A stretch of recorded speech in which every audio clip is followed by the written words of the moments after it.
Hey guys, what's up? It's Lauren. I wanted to film a video for you guys just basically about having good form. So when we're working out at home, you don't have someone there to like spot you and watch you to see if your form is good. And form is so important because you can end up injuring yourself if you don't have the proper form. So I just want to show you a few things just so that you'll be more conscious when you're working out by yourself at home. So let's do an example of some shoulder stuff. So coming into quadruped, which ideally always for quadruped, unless the instructor is telling you differently, you always want to have the knees underneath the hips and always have the hands underneath the shoulders, always. Also, proper form, you want to stay lifted up how I am right now, not sinking into your shoulders like that. This is bad form. This is proper form. So lift it up, not sinking into the shoulders. So straight arms, bad form.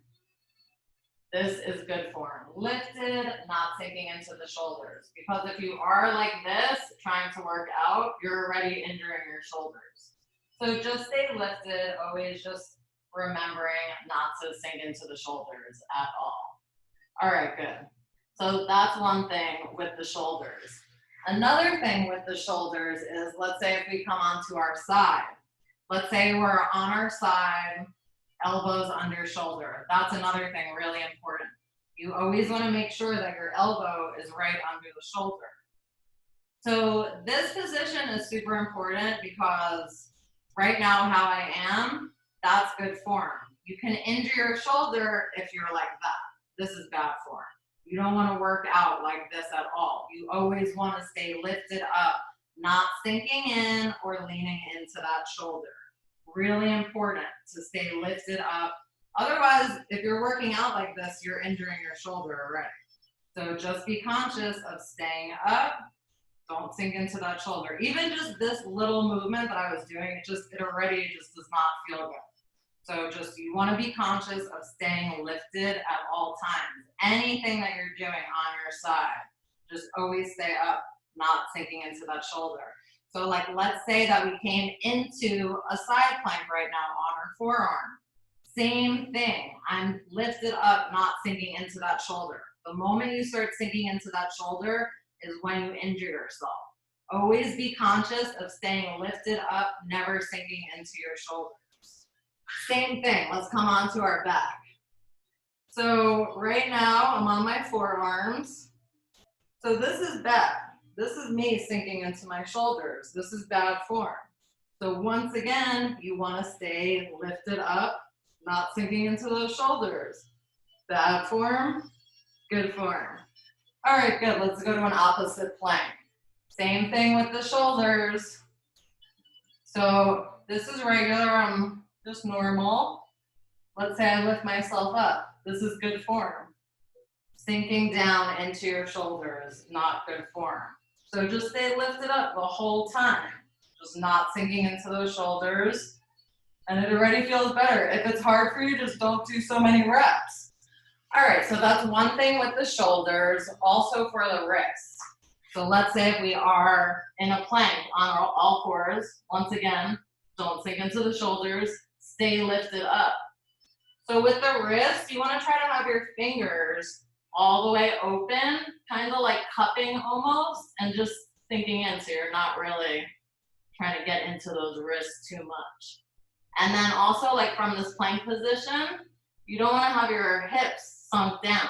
You really want to stay lifted because if your hips are sinking down, that's going to go into your lower back. So that's not good. So just stay lifted up. You always, for the most part, what you're doing with abs, you always want to have your belly button pushed in towards your spine to engage the abs. All right, so we did some shoulders, the planks. And then also when you're doing the stuff on your side, when you are doing booty stuff, you always just want to make sure that you're engaging those muscles and really squeezing the muscles in. And then I want to do one Pilates bridge, kind of just showing you guys a proper bridge. So when we're laying down on the mat, I'm gonna do it with my arms up just so you can see how my back is.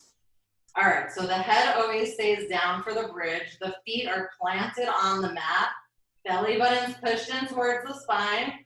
So this is all about articulating your spine. We're gonna inhale to prepare. Exhale, scoop the belly, and then you wanna roll up one vertebrae at a time. Squeeze the glutes. Roll down, scooping the belly, come down one vertebrae at a time. Inhale, and then exhale, scooping the belly, lifting up one vertebrae at a time, rolling down one vertebrae at a time. Let's do one more so you can see. Inhale, exhale, scoop the belly, coming up, rolling down, articulating the spine towards the mat. All right, good. So that was a few things. And then another thing, when we're on our back, let's say we're on our back, let's do like frog now. So we're laying on our back, heels together, toes apart, legs in tabletop. Frog is a Pilates thing, mostly when we're on the reformer. So right now, my full back is touching the mat. It's not arching at all. My lower back is on the mat. The whole entire spine is on the back.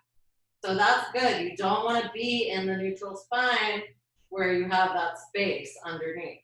So you want to really be pushing your back down, belly button's pushed in, and then we'll do a few frogs. Pushing the legs out, belly button's pushed in. Because if my back was arching and I'm extending my legs out and in, you can see the arch. That would end up going into my back and I could strain my back. So you really want to push the back onto the mat and then extend the legs out. And then if something doesn't feel good for you, if it doesn't feel good for your body, just don't do it. Everyone's body is different. So you don't want to push yourself through something that doesn't feel good. You can always work yourself up or have a goal for yourself to get your body to that point. So that's like something to work on. Let's do one more thing really quick. Let's do a C curve, because we always talk about C curves in Pilates. All right, so I'm sitting tall on the mat, feet are down, I have my arms out in front of me. What's a C curve? So C curve is coming down, rounding the spine on the tail. So you're on the tailbone, rounded. So right now I'm in C curve. Obviously the belly button's gotta be pushed in towards the spine because we're in the abs. And let's lift back up. Flat back. C curve. Flat back. C curve.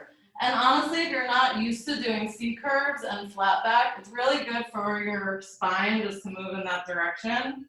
But if you're not used to doing it, just practice these. Belly button's pushed in. Sit tall, round back. Sit tall, C curve. Sitting tall, rounding back. You can already feel your abs starting to work from this. So this is a good way to get your body used to C curve and flat back. And then you can always add to these and start doing different things, challenging. And that's it. Thank you guys. I hope this helped. Like, Pilates is for helping your body, strengthening. I never want to see anyone ever getting injured. So just really important to be conscious. It's a mind-body connection, and just not sinking into your shoulders, engaging the right muscles, sitting tall. And that's it. Thank you guys so much. I really hope this helps. And send this video to anyone that you think has bad form and needs the help. All right, thank you guys. See you soon. If you have any questions, you can always send them to me. Bye.